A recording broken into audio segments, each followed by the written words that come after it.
My name is David Miller, and I am 29 years old. If there's one thing I've learned in life, it's that being the older child doesn't always mean you're the favored one.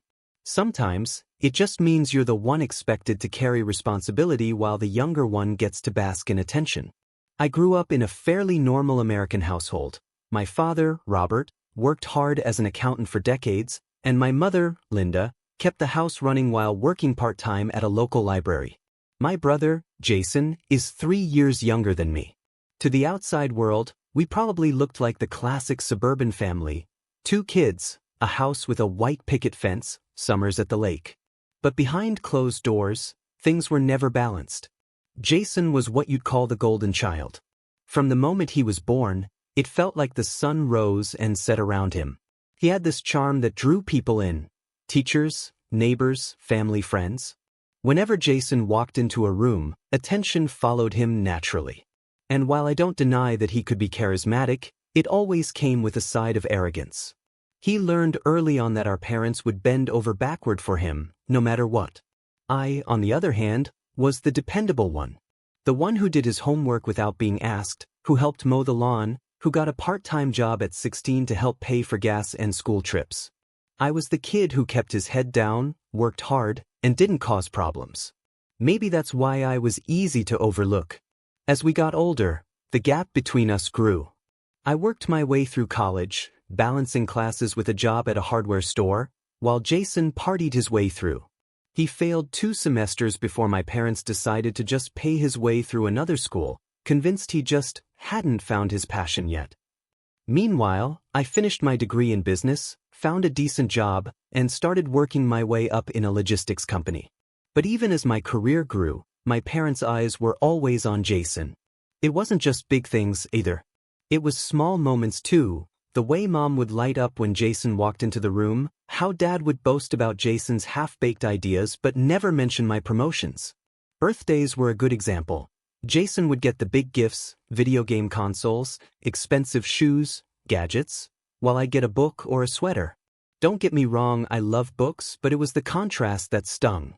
So when Christmas rolled around last year, I already knew how things would go.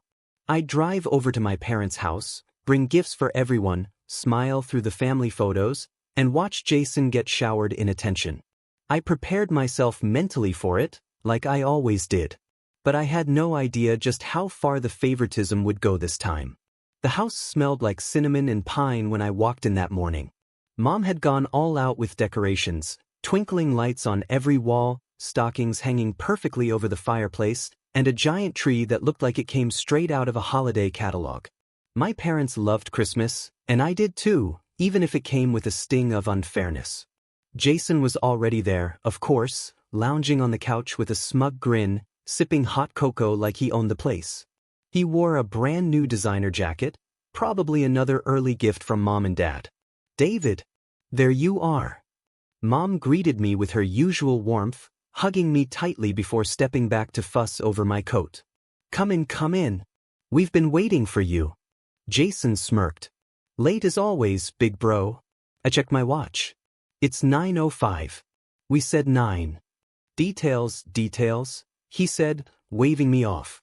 That was Jason in a nutshell, dismissive, cocky, never taking responsibility for anything. We settled into the living room, the tree glowing in the corner, piles of presents stacked beneath it. My heart sank a little when I saw how uneven the piles were. Jason's gifts towered high, wrapped in shiny paper with ribbons, while mine consisted of a modest little stack. I told myself it didn't matter, it wasn't about quantity. But deep down it still hurt. We went through the motions, opening gifts one by one, oohing and ahhing. Jason got designer clothes, new sneakers, a fancy smartwatch. I got socks, a coffee mug that said #OneSon, ironic really, and a book on leadership. Again, things I could appreciate, but compared to Jason's haul, it was obvious who the star of the show was. But the real kicker came at the end. "All right," Dad said with a big smile, standing up and motioning for us to follow him outside. "Jason, your mom and I have something special for you." Jason's eyes lit up like fireworks. He practically jumped off the couch. "No way. What is it?" We all filed outside into the cold, crisp air. Parked in the driveway was a brand new, gleaming silver car with a giant red bow on top. Jason froze, then let out a shout. "Are you serious?" He ran over, circling the car like a kid in a candy store. "This is mine." Mom laughed, clapping her hands together. "Yes, honey. We wanted to do something big for you this year. You've had such a tough time finding your way, and we thought this might help you get a fresh start." I stood there, stunned. A car. A whole car. For Jason. Jason was practically dancing around it, running his hands over the hood. "This is insane. Thank you, thank you, thank you." He hugged both of them, grinning ear to ear. I forced a smile, clapping lightly. "Wow, that's something." Mom turned to me, as if realizing for the first time that I was standing there. "Oh, David, don't feel left out. We know you're doing fine on your own. You've always been the responsible one. Jason needed this more." Jason smirked at me from behind the wheel as he slid into the driver's seat. "Guess being the favorite has its perks, huh?" Everyone laughed. Everyone except me. I chuckled weakly, but inside I felt something shift. This wasn't just favoritism anymore. It was blatant disregard. I had worked my tail off for years, quietly building a life, making responsible choices, while Jason coasted on excuses and charm. And now, they were rewarding him with a car while patting me on the back for being responsible. That night, as I drove back to my modest apartment in my used sedan, I couldn't shake the image of Jason's smug grin behind the wheel of that brand new car. For the first time in my life, I wasn't just hurt, I was angry. But anger has a funny way of sharpening your focus. I realized something on that drive home. My parents might not see it yet, but I had something Jason didn't. I had built something quietly, steadily, without anyone's applause. And one day soon I would show them. And when I did, that shiny car in the driveway would look like nothing more than a toy. When I left my parents' house that Christmas Day, I promised myself I wouldn't stew in bitterness. But bitterness doesn't just vanish when it's been marinating for years. It lingers like smoke in your lungs, making every breath heavier. The week after Christmas was a blur of social media posts. Jason couldn't help himself. My Instagram feed was flooded with pictures of him leaning against the new car, grinning like he'd just won the lottery. Blessed with the best parents ever. New wheels, new chapter. Some people just get lucky, I guess. That last one was captioned beneath a shot of him revving the car outside some downtown club. The comments section was full of his friends hyping him up. And of course, Mom and Dad chimed in too, with hearts and proud emojis. Meanwhile, my own phone sat silent. No "we're proud of you" texts. No calls. Just silence. But I wasn't going to beg for recognition anymore.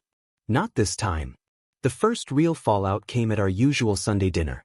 My parents have always been sticklers about family meals, so I drove over reluctantly, knowing I'd be forced to endure Jason's smugness face to face.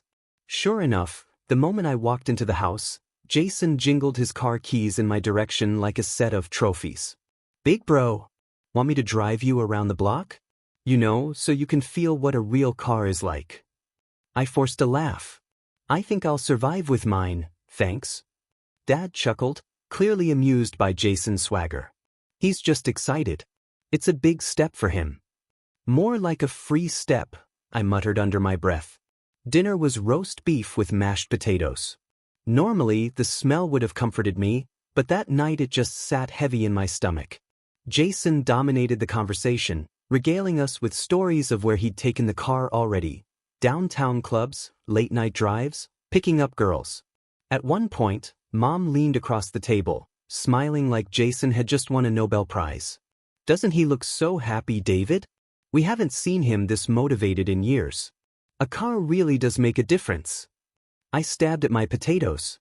Motivation usually comes from within, not from a shiny toy. Jason scoffed. Spoken like someone who's jealous. The table went quiet. Dad's fork clinked against his plate. "I'm not jealous," I said firmly. "I just think maybe you should earn big rewards, not be handed them." Jason leaned back, smirking. "Well, not all of us have boring 9-to-5 jobs, David. Some of us are meant for more exciting things. Like club hopping and posting selfies?" I shot back before I could stop myself. Jason's grin faltered, and for a split second, the mask slipped. But then Mom jumped in, her voice sharp. "That's enough, both of you. This is supposed to be a nice family dinner." But the tension didn't vanish. It hung over the table like a storm cloud, and I knew everyone felt it. After dinner, as I sat in my car in their driveway, I let myself breathe. The anger that bubbled up at the table wasn't something I was proud of. But it was real. For the first time, I didn't swallow it down to keep the peace. That night, lying awake in my apartment, I realized something important. I wasn't powerless. I had been building something quietly for years. My career, my savings, my connections. My parents might not see it, but I knew what I was worth. And maybe it was time to remind them. January blurred into February, and Jason's car became the centerpiece of every family gathering. He drove it to my parents' house every weekend, polishing it until it gleamed. He bragged about how it turned heads wherever he went. One night, during another tense dinner, he tossed his keys onto the table dramatically. "Thinking of applying for Uber Black. Easy cash, right?" Dad laughed like it was the cleverest idea in the world. "Smart thinking.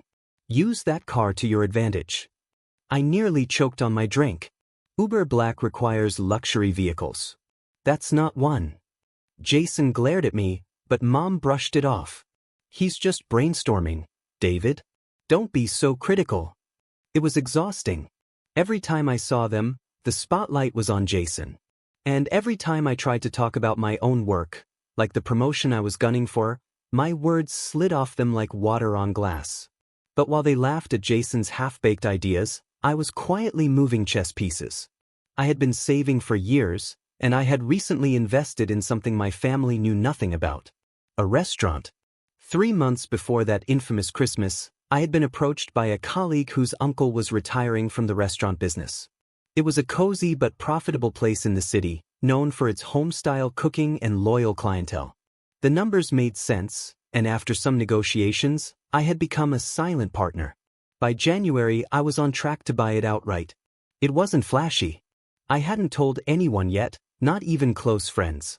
But the idea had always been brewing in my mind, to build something of my own, something that didn't depend on anyone else's approval. And now, after Christmas, that idea wasn't just a dream, it was a weapon. One night in March, the family dinner finally exploded. Jason was showing off pictures of a weekend road trip he'd taken with friends. He was bragging about racking up speeding tickets, but it's fine, Mom and Dad always bail me out. I snapped. "Do you even hear yourself? You're nearly 26, Jason. At what point do you stop leeching off them and grow up?" Jason smirked. "Leeching? Please. They want to help me. It's called unconditional love, David. Something you clearly don't understand." I set my fork down. Unconditional love doesn't mean blind favoritism. You've been handed everything while I've had to work for every scrap of recognition. And still, you mock me for it. Mom gasped. "David." Dad's face hardened. "You don't talk like that at this table." Jason leaned back, victorious. "Face it, big bro. You'll always be the bitter one watching from the sidelines." But what Jason didn't know, what none of them knew, was that I had already positioned myself off the sidelines. And the day was coming when my so-called boring 9-to-5 life would eclipse every car, every handout, every smug grin he had ever flaunted. By late spring, my purchase of the restaurant was finalized. I was now the full owner of Maplewood Grill, a beloved establishment in town. My parents had no clue. Ironically, Maplewood Grill was also their favorite spot for special occasions. Birthdays, anniversaries, even a Thanksgiving or two, we'd sat at those tables dozens of times as a family. That was when the idea struck me. If my parents thought Jason's shiny car was the pinnacle of achievement, then maybe it was time to show them what real achievement looked like. Not by bragging, not by yelling, but by letting them walk right into it. And when they did, there'd be no mistaking who had built it. By early summer, the tension with my family was suffocating. Jason was still parading his car around like it was a crown jewel, and my parents continued to enable him at every turn. I'd grown quieter during our dinners, not because I had nothing to say, but because I was waiting. Waiting for the right moment. It came sooner than expected. In July, Mom announced she wanted to celebrate Dad's 60th birthday at, where else? Maplewood Grill. "Your father deserves the best," she gushed over the phone. "We've made reservations for Saturday evening." I nearly laughed aloud. They had no idea. None. The very place they thought of as their special getaway now belonged to me. "Sounds perfect," I said evenly. "I'll be there." And just like that, the stage was set. The night of the dinner, I dressed simply, dark jeans, a crisp shirt, nothing flashy. I didn't need flash. The power was already in my hands. When I arrived, Jason was outside the restaurant, leaning against his car. He was polishing a spot on the hood with exaggerated care, like a kid with a new toy. "There's the man of the hour's brother," he called out. "Want me to valet your ride next to mine?" "Oh wait, you don't have valet-level wheels." I smiled faintly. "You'll see." He frowned, confused by my calmness, but didn't press. Inside, Mom and Dad were already seated, buzzing with excitement. The staff greeted them warmly, and I noticed with pride how well-trained my employees were. Polite, professional, attentive. Of course, my parents assumed it was all for them, for their status. Dinner went smoothly at first. Dad was glowing, telling old stories while Jason interrupted with tales of road trips and parties. Mom kept looking around, impressed by the decor. "This place always feels like home," she said with a smile. "Such a classy establishment." I raised my glass. "To Dad. 60 years strong." Glasses clinked. But beneath the surface, I could feel the build-up of the moment that would change everything. Halfway through dessert, the manager, my manager, approached the table. He handed me a small envelope discreetly. Jason cocked his head. "What's that?" "Your bill." I slipped it into my pocket. "Something like that." Then I stood up, clearing my throat. "There's something you all should know." The table went silent. All eyes turned to me. "This restaurant, Maplewood Grill, it isn't just a place we've dined at for years. It isn't just some spot you happen to like." Jason rolled his eyes. "What are you on about?" I smiled, calm and deliberate. "It's mine. I bought it earlier this year. I own Maplewood Grill." The words hung in the air like thunder. Mom blinked. What do you mean you own it?" Dad set down his fork. "David, don't joke about things like that."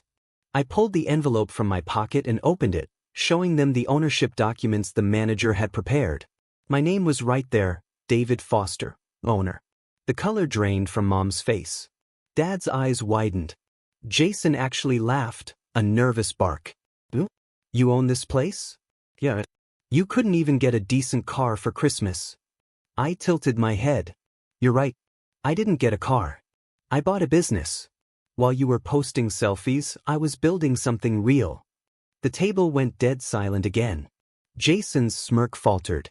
He looked at Mom and Dad for backup, but they were too stunned to speak. "You can't be serious," Jason muttered. "You don't have that kind of money." I met his eyes. "I do. Because while you were coasting, I was saving, investing, planning. And now, I own the very place you thought gave you status." Jason's fists clenched. "So what, you think you're better than us now?" I didn't flinch. "No. I think I finally stopped letting you make me feel less." Mom tried to recover, forcing a laugh. Well, that's very impressive, dear. We're proud of you." Her voice wavered. I knew the truth, they weren't proud. They were embarrassed. Because their golden child, the one they had poured everything into, was now sitting there looking small while the son they dismissed had outshone them all. Jason couldn't contain himself. He slammed his hand on the table. "This is ridiculous. He's lying. He's just trying to humiliate me." The manager returned, placing the evening's check in front of me, not my parents. "Mr. Foster, would you like us to charge this to the house account?" Jason froze. His mouth fell open. Mom's fork clattered against her plate.